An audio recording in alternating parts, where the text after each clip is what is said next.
Hi, everybody, and welcome to this training all about lead magnets, what they are, and how they can help you scale your business. So let's dig in without further ado. A lead magnet basically can help you introduce yourself to your audience, and it can help you really just help them solve a key problem that they're finding is pain. Okay. Now, one way of figuring this out is, well, it depends what situation you're in, but if, say, you're a coach, maybe it's one of those questions that comes up time and time again that you're always solving for clients, particularly at the beginning of the journey. Because don't forget, when we've got a lead magnet on our website, it is something that we're introducing them to. We want them to lead in to a paid offer. Okay. So we want to think about it as a beginning starter, a really quick win for somebody.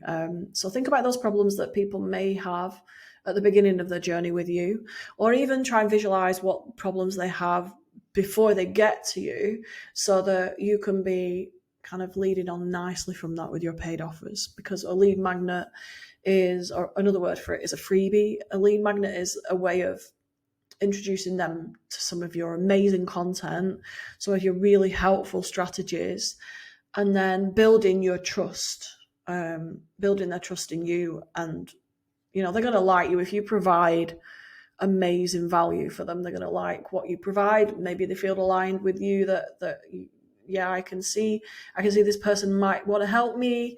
They might feel then, right, let's go for it. Let's take the program. Let's take whatever course you've got. Okay. So lead magnets are really useful to get people into your world. The other thing that you can do with a lead magnet is have a sign-up page on your website for this lead magnet, and it can go straight to your email list then. So somebody offers their email address in return for downloading your freebie. So a great way to build your email list, especially when you consider that social media can change its mind or change its algorithm and can be so inconsistent that you need consistent ways of building an audience. So for me, it's my email list comes first and my SEO practices. So I'm building traffic to my website as well. So between those two, I find those really, really good for business building. The third is social media. It's okay. Got a little story for you about that. Recently, I had kind of personal experience of this with one of the platforms and I think it was probably because I moved to Malta, that they didn't understand that I'd moved. And all right, being me, I forgot to change my details, so it's kind of not their fault really, but it didn't understand why I was not in England anymore and it was in Malta. I was in Malta, and then all of a sudden it was like, I've locked out. My whole audience on this platform I can't access them anymore. And it could just happen in one day. So this is why it's really, really, in my mind, is really important to build an email list. And one of the ways, anyway, yeah, so it's really important, in my mind, that I create lead magnets and great lead magnets so that I can get people into my world. And I own my email list. Nobody else owns my account on there, which is really amazing. So it makes me feel a lot better that I can always access my email list. If my social media goes down, I've got other options. All right, so now that our whole lesson from Helen is over, let's move on to, why they're so good for building your audience as well. Well, basically, you can add people to your email list, right? So every time you want to offer them something, your email list is getting bigger and bigger, isn't it? Okay, so you're getting more chance. Like, say, for example, the average percentage of people buying normally is about 2%. So 2% of 10,000 is way better than 2% of 200. So you can see the difference. The bigger your email list, the more money you're going to make. It's just stands to reason. You've got to make sure, obviously, your copy is great and things like that. But, we get better and better at that as we go along. So it's all about experimentation. Okay, so another way of thinking about it as well is that you want to kind of mirror a customer journey to your audience. So you want to get them onto your customer journey. So what I do is I have like an A4 piece of paper and I figure out the steps about what people would make if they were going to think about buying maybe my higher ticket things at the end, or even my like a small mini course. But what steps before that would they have to take, or what beliefs would they have to have, or what problems would they have to be experiencing before they were ready to take my course? So say for example, I had a puppy. I'll take the dog trainer one again because I've got a pup. She's 2 now, but I remember when she first came. I've got a rescue dog, right? And if I was online then, I would have been trying to find someone who could help me with my rescue dog. My puppy's just arrived. How do I settle her in? So maybe a great lead magnet for that would be a 1-page piece of advice for the first 24 or 48 hours of settling a rescue dog into your home. And then a list of things that you need to get so that you're ready to do that. Okay, my next step, that's the lead magnet, which will be free. And then I'd be thinking, this is amazing.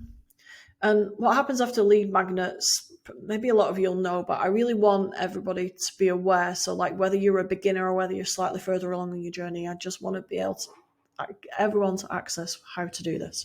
Right, so a lead magnet's the first step, and then you would nurture people with an email sequence. So maybe it depends how many you want to send to them, and maybe that when they downloaded your freebie, the thank you page might offer them something like that thank you page might offer me something like a mini course on how to, on the first week of having your puppy, how to encourage them to be less fearful, how to get them to toilet and outside the house, things like that. So I would have been up for buying something like that at a small price, like say $37, maybe a mini course on how to acclimatize my rescue dog.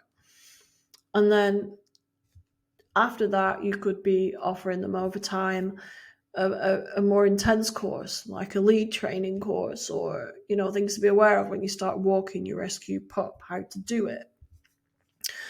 And because it's such a clear journey that person would go through, you're going to get more sales. Okay, so this is when what I want you to think about when you're creating your lead magnets is they've got to be highly useful, and they've got to offer a quick win. So in their mind, you are like, oh, Helen's amazing. She's helped me just solve this problem so fast. Okay, so that's another thing about a lead magnet. And lead magnets as well can also grow your business because they can be highly tailored to whatever product you're promoting. Okay, so say for example, the famous entrepreneurs recently that I've been observing, like say Amy Porterfield, have been coming out with a series of new lead magnets. So they might have their general ones on their website to attract people all year round, but when they're going to promote their signature courses, so like say Amy Porterfield's, she promoted her Digital Course Academy, but before that, she released 3 new lead magnets that were related to course creation, but that people had never seen before. And she challenged herself actually to think about new formats. So actually one of them was a private podcast. So, like the normal podcast listeners couldn't tune into that. So you had to sign up to that. Okay, so it's quite, it almost offered this special feeling, this niche feeling. Oh, you know what? We're going to learn all about course creation from one of the masters, but, nobody else, the people don't get to access it unless they're on the list, that kind of thing, like exclusivity, really. She offered, I think it was an audio training on mindfulness because she realized that was really important for people because they can be utterly stuck and feel like they're not good enough to create their course. So can you see how it all leads in? So, and then what was the other one? I think it was a course creation checklist or something like that. So something very, very simple, very small, and very actionable. I think that is the thing. You could go and action those so quickly. Each one of those podcasts that she released gave you one or two main action points, and that was easy to implement in your business. So people are looking for quick wins. This is how you can differentiate yourself in, going forwards in the next few years. They have got to stand out because, people's inboxes are really full, aren't they? And they're not going to remember unless it's something like unique and they think that they can really get value from, but implement at the same time. Okay, so they can be really, really streamlined to your offers, but you need to remember that it has to relate to the offer that you're going to give them afterwards. It has to relate. So like, say I've got something that's all about email newsletters, okay? And then I offer a course after that about email newsletters. So, you can't just start talking about, say if you're a dog trainer, you can't just start going from rescue dogs to, I don't know, old age dogs. It won't work because people will be confused. So you have to plan out, when you're writing your lead magnet, you have to plan out that sequence so that people understand, and it follows a logical sequence. So I call it a learning journey. I got this from primary school because I used to be a primary school teacher. When we were planning, any topic, but particularly like the English and math side of the curriculum, it had to be very detailed planned. And I'd taken a lot of how I define my copywriting from teaching, because it really made, what we did as teachers made it really clear for the learners how to get from A to B, and that's what you need to do. So the lead magnet solves a problem at A, but then it makes them more aware that actually there's another problem that I've got in my business. I need this paid thing to solve that, and then they make a buyer's decision. Okay. The other thing as well that I want you to consider is what a really, really good lead magnet will build your visibility. It will be talked about by other people. So build your credibility in other people's eyes as well. Okay. It is amazing how quick a new lead magnet is very useful, can spread around the community. And you will be seen as an authority that people can trust.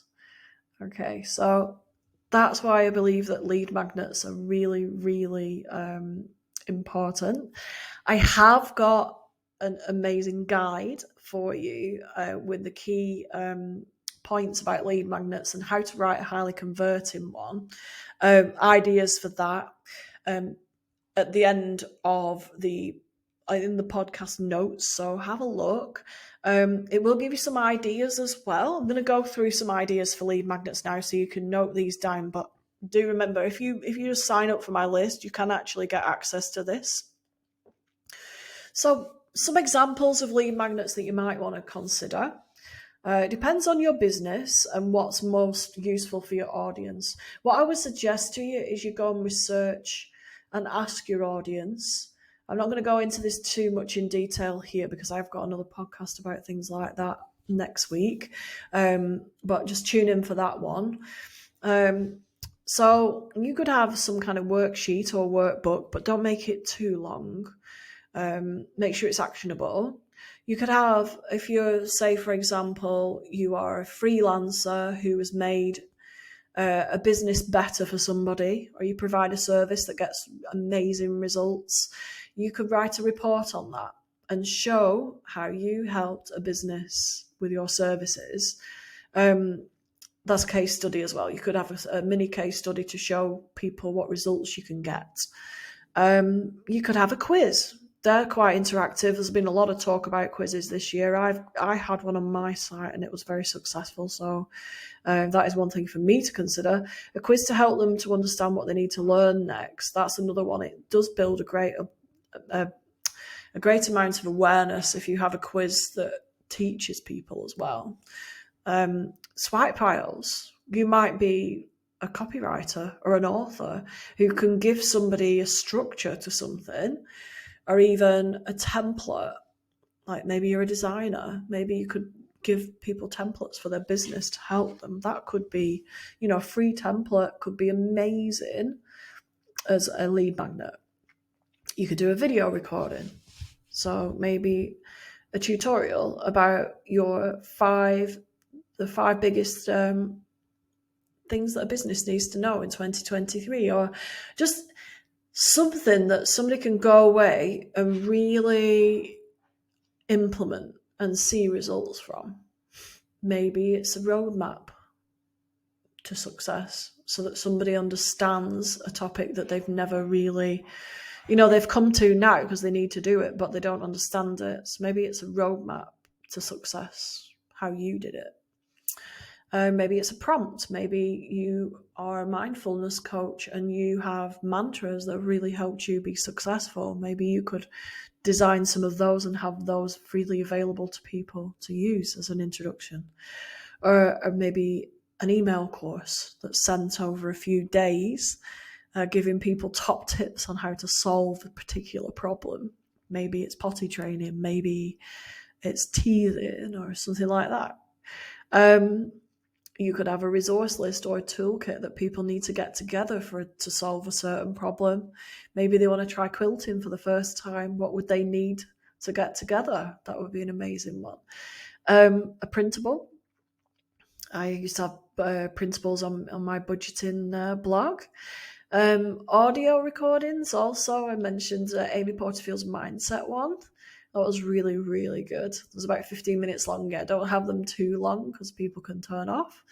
Private podcast episodes as well. So lots of inspiration there for you. If you're someone who prefers to just download something with all that kind of info on, you've got this recording, but also below, whether it's on the podcast or in the group or whatever, there is a link to where you can download a copy of some inspiration for lead magnets. All right, I hope that was really useful. I've gone on a little bit now, so a little bit too long. I hope those examples were useful, and me just chatting to cameras helped clear up things that you need to know about lead magnets. All right, I'll see you for the next one.